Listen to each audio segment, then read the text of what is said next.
sa'yo, Chay. And maaari mo bang sabihin ang iyong totoong pangalan? Jenalyn Judy. Marami ka bang kaibigan sa school? Meron din po. Okay. Anong grade ka na ngayon? Grade 12. Okay. Sa ngayon, anong kinukuha mong strand? EBM. EBM. Wow, you're good in math. Hindi po. Anong subject na parang mahina? English. Okay. Anong part ng doon, mga topic? Maaari mo bang sabihin? Part of speech. Okay, part of speech. So, huwag kang mag-alala kasi mamaya ituturo ko sa iyo. So, yun lamang, Chay, and sana i-meet mo ako sa susunod nating pagkikita kasi ituturo ko sa iyo kung ano ang part of speech at paano ito gamitin sa sentence. Thank you.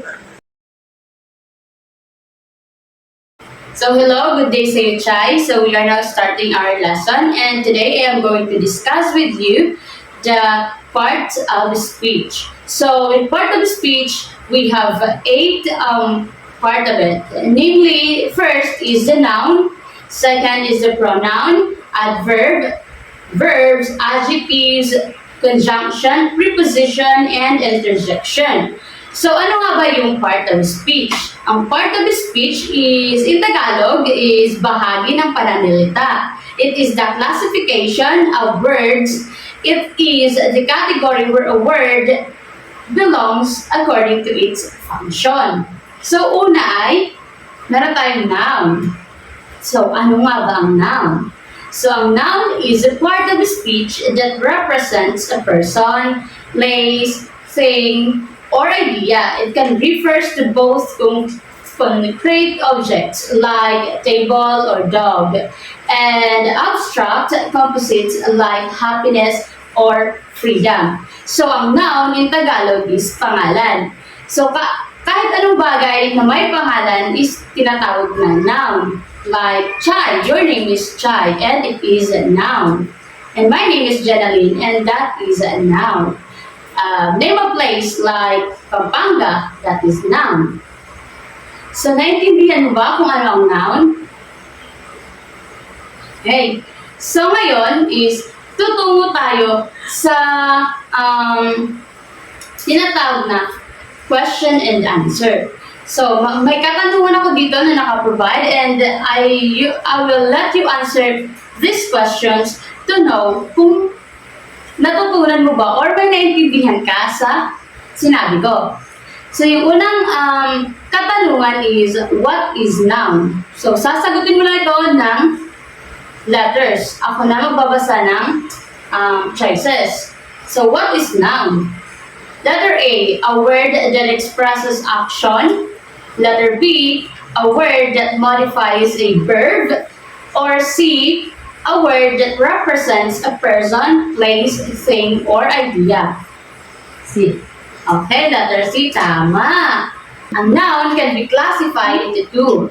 First is singular and the second is plural noun. So, singular, alam mo naman siguro kung ano yung singular and plural noun. So, maaari ka bang magbigay ng example? Magbigay nga ng example ng singular. Cut. Cat. Okay, very good. E paano naman kung nasa plural? Cuts. Okay, very good. Okay. Next is the verb. So, ang verb in Filipino is salitang kilos. Verb is a part of speech that expresses an action, occurrence, or state of being. Verbs are essential for constructing sentences and conveying actions or condition. Example nito ay action verbs is run, jump, eat, and ano pa ang alam mong salitang action? Magbigay nga ng halimbawa ng verb. Dance. Okay. And occurrence verbs happen, occur, appears. And state of being verb is are. In sentences, the verb typically describes what the subject is doing or the state is it in? For example, in the sentence, she runs every morning, the verb runs expresses the action performed by the subject, she. Okay? Dito naman tayo sa katanungan kung totoo nga ba naiintindihan mo kung ano ang verb. So, una is, I will read also the choices and you choose the letter. What is verb? Letter A person, place, or thing. Letter B, an action or state of being.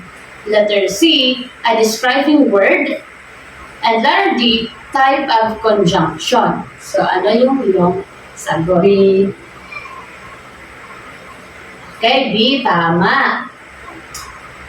And the next one, in the sentence, the cat is sleeping, what is the verb?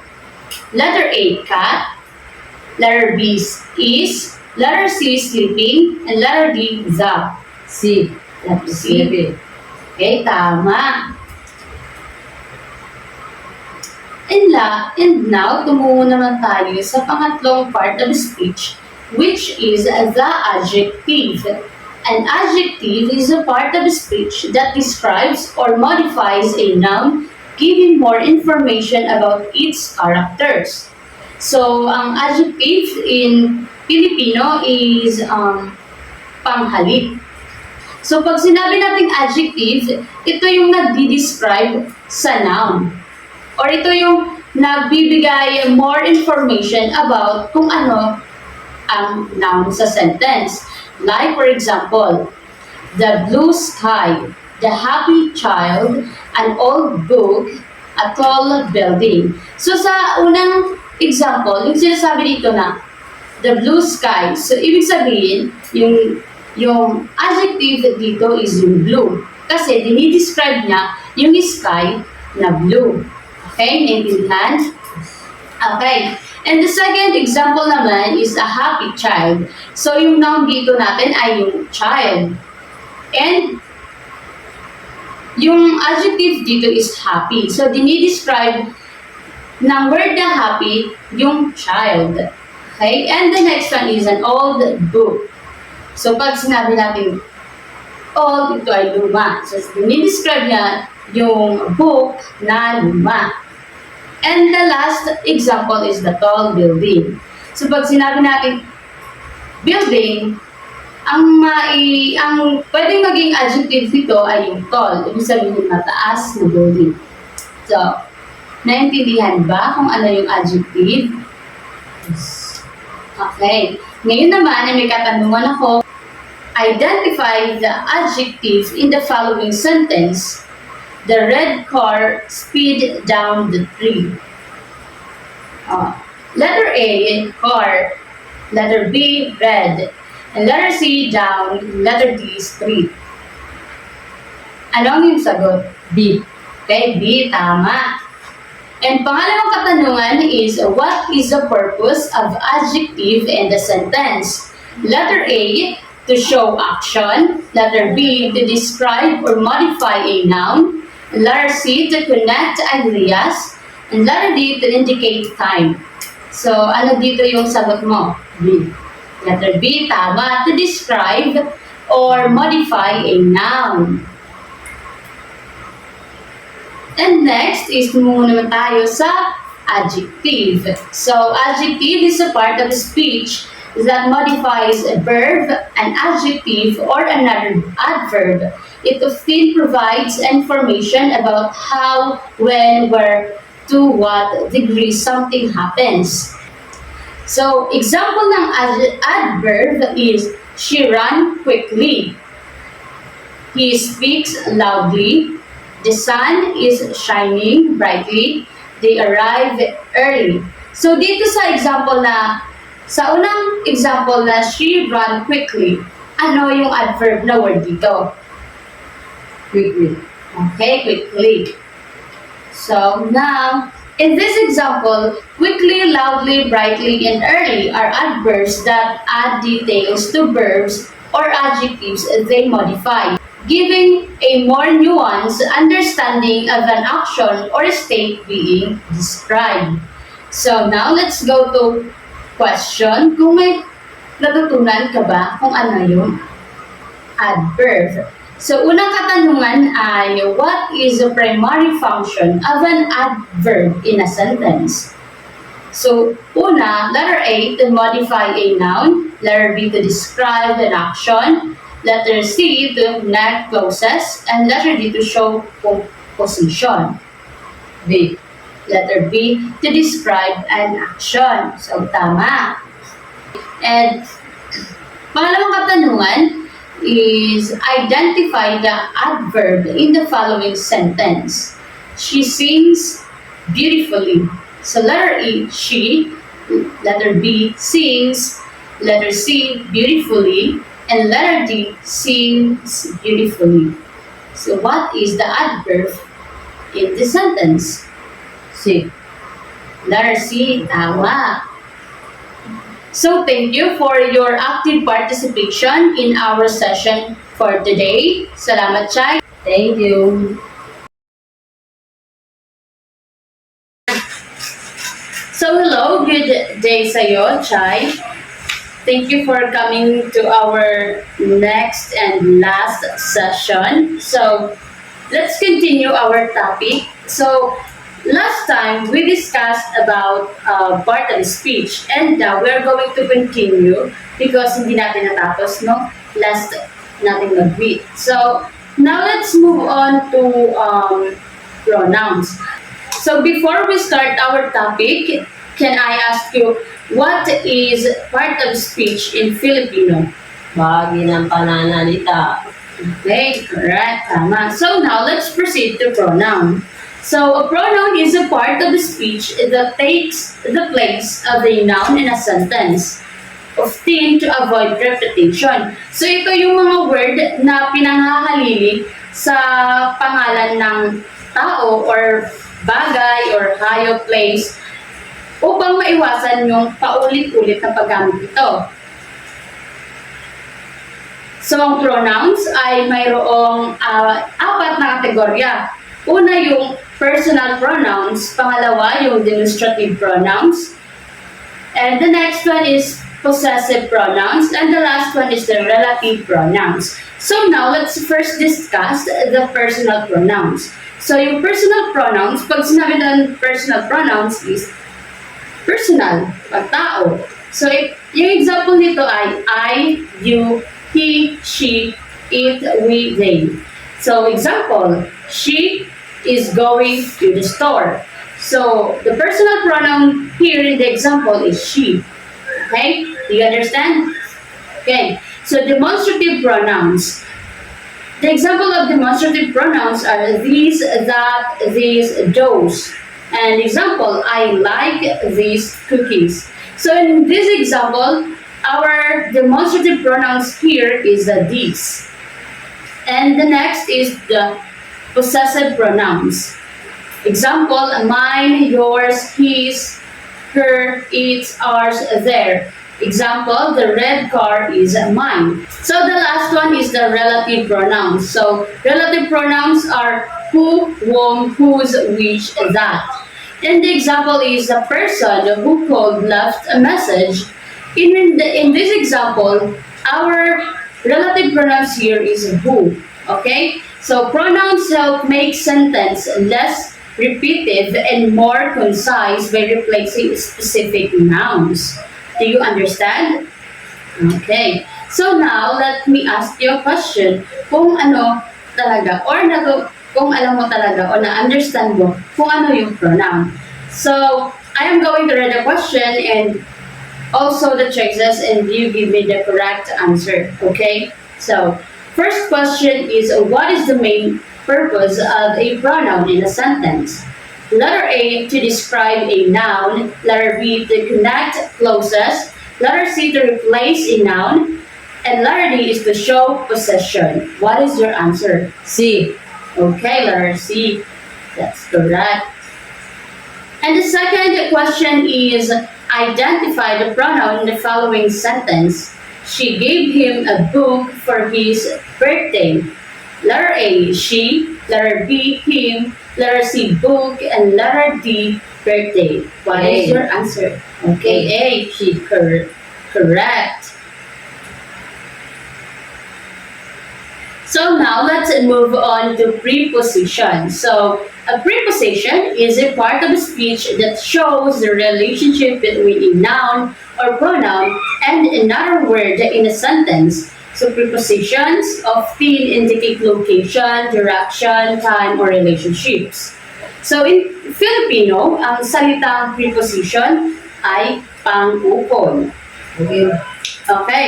So preposition sa salitang Filipino ay pang-ukol. So preposition ay isang salitang ginagamit upang maiugnay o mailink ang mga nouns and pronouns o kaya naman ang mga phrases sa isang salita sa loob ng isang pangungusap. Ang preposition ay may ibang function upang makabuo ng pangungusap. Example ng preposition ay on, at, to, under, and etc. So, in this example, on, to, under, and at are prepositions that establish a connection between the noun or pronoun and another element in the sentence, providing information about the spatial or temporal relationships. So, naintindihan kung ano ang preposition? Yes. Okay. So now let me give you some question to evaluate if you really understand what is preposition. So first question is, what is the primary purpose of a preposition in a sentence? So letter A, to indicate subject. Letter B, to connect independent clauses. And letter C, to show the relationship between nouns or pronouns and other words in a sentence. And the last, D, to express emotion. What is your answer? C. Okay, letter C, that's correct. And the second question is, identify the preposition in the following sentence. The cat jumped over the fence. So letter A, cat, letter B, jumped, letter C, over, and letter D, fence. What is your answer? C. Okay, that's correct. So now let's move on to another part of speech, which is the conjunction. So conjunction is a part of speech that connects words, phrases, or clauses in a sentence. So, in Filipino, conjunction is pangatnig. Ang salitang conjunction ay nagmula sa salitang Latin na nangangahulugang join with or to connect together. Here in conjunction, we have two types. And the first type of conjunction is the coordinating conjunctions. So, for example of coordinating conjunctions are for, and, nor, but, or, yet. Example, in the sentence, I wanted to go to the party, but I had to work. So our coordinating conjunction here is but. And the next type of conjunction is the subordinating conjunctions. Although, because, since, if, when, while. An example in the sentence, she went to the store because she needed groceries. So our subordinating conjunction here is because. So conjunctions help to join different parts of sentence, making the relationships between ideas clearer. In the example, but, coordinating conjunctions connects to independent clauses, and because subordinating conjunction introduce a dependent clause. So do you understand? Yes. So here I have also some question if you really understand what is conjunction. So first question is, what is the main rule of a conjunction in a sentence? Letter A, to modify verb. Letter B, to connect independent clauses or words. And letter C, to indicate possession. And letter D, to express emotion. D. Okay, letter B, correct. And number 2 is identify the conjunction in the following sentence. I want both pizza and salad for lunch. Letter A, one. Letter B, both. And letter C, and letter D, lunch. What is your answer? C. Letter C. Okay.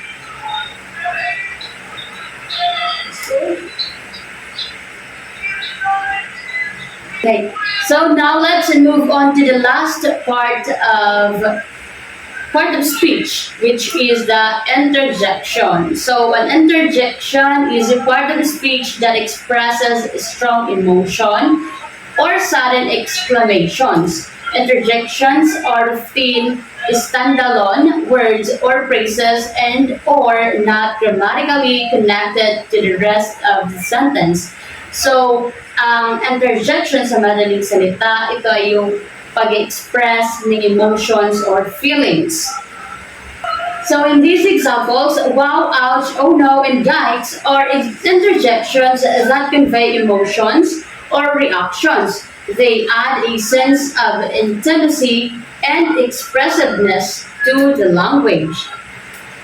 Do you understand what is interjection? Yes. Okay, now let me ask you a question. First question is, what is the primary function of an interjection in a sentence? Letter A, to connect ideas. Letter B, to express strong emotion. Letter C, to join clauses. And letter D, to indicate possession. B. Okay, letter B, correct. And number 2, identify the interjection in the following sentence. Wow, that was an amazing performance. Letter A was, letter B an, letter C performance, and letter D wow. What is the interjection in this question? D. Letter D, correct. So yun lamang ang part of speech, and I hope you learned something from our discussion. Thank you for your active participation. Thank you.